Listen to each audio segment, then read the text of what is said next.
Alors aujourd'hui, une petite vidéo de communication avec vous, les gens qui me suivent, les followers. Plusieurs choses à vous dire. D'abord, je tiens à fêter un petit anniversaire au niveau du développement de ma chaîne. C'est-à-dire que nous sommes quasiment arrivés aux 100 abonnés. Je sais, c'est peu, mais cela va grandir progressivement. Alors si tu veux en savoir plus, suis-moi!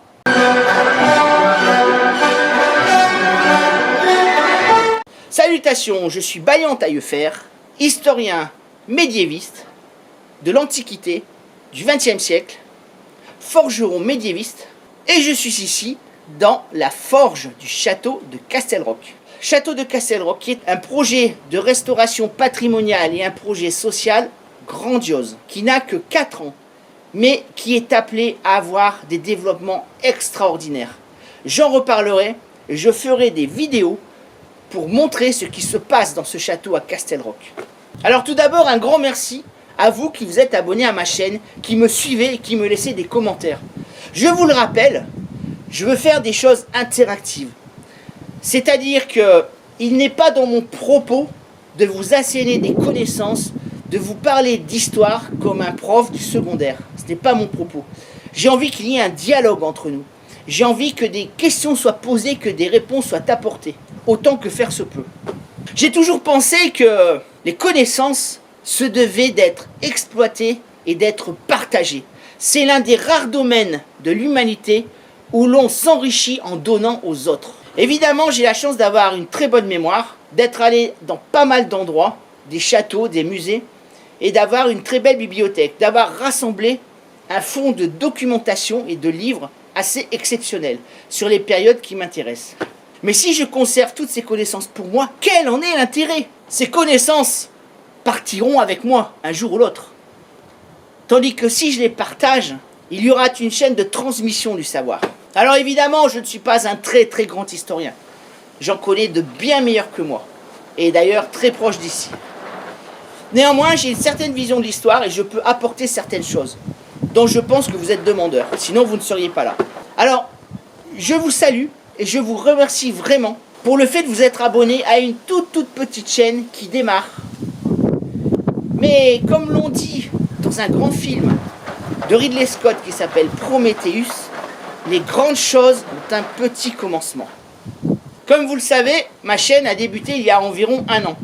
J'ai été obligé de la stopper entre le mois de septembre 2020 et le mois de mai 2021 pour des raisons de deuil familial. Je m'en suis déjà expliqué dans une précédente vidéo, classée dans la playlist divers. Alors évidemment, quand on stoppe son activité sur le net pendant 7 à 8 mois, l'algorithme s'écroule. C'est logique.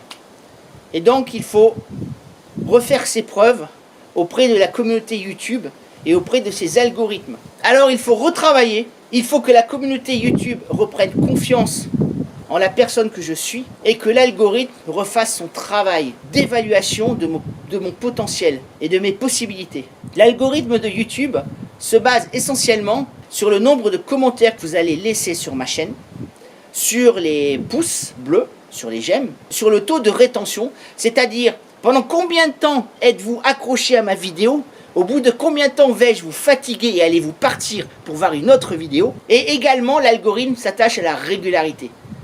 Ne pas avoir d'activité sur YouTube pendant 8 mois signe votre arrêt de mort. Il faut tout reprendre depuis le début. Mais ce n'est pas grave, on a du temps, on a de la patience, on a de l'énergie et on va y arriver. Mais nous allons progresser. Nous allons le faire, vous et moi.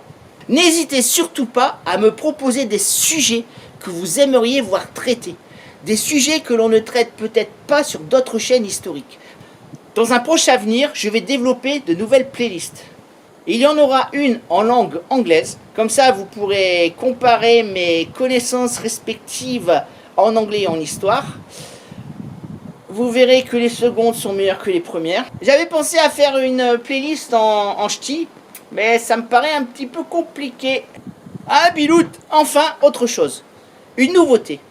Je vais lancer un jeu que j'appelle le défi de Baillant. Ce défi de Baillant est expliqué sur le blog que je développe en parallèle de ma chaîne. C'est très simple. Chaque mois, je mets en jeu un objet en fer forgé que j'ai créé moi-même. Alors au début, ce sera par exemple un pic à viande médiéval du XIIIe, XIVe siècle, d'une valeur d'environ 16 à 17 euros. Et puis, chaque mois, cet objet sera gagné. Le mois suivant, il y aura un objet de plus grande valeur. Et nous arriverons au final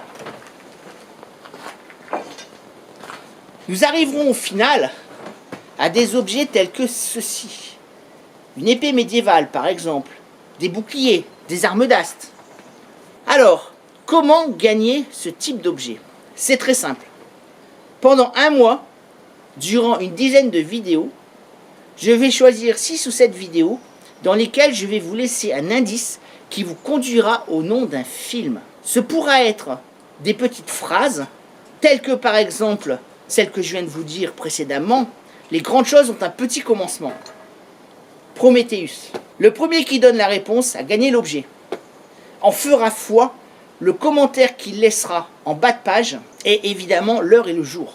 Il pourra m'envoyer personnellement sur mon mail son adresse ou une adresse, par exemple sur un site mondial relais, pour recevoir l'objet qu'il aura gagné. Donc vous avez tous compris, chaque mois, un objet mis en jeu, un film à trouver d'après des indices, des morceaux de phrases, la date du film, le genre du film, et si vous ne trouvez pas, je vous donnerai d'autres indices tels que les acteurs. Sachant que les films que je vais vous faire découvrir s'étalent sur une trentaine, voire une quarantaine d'années.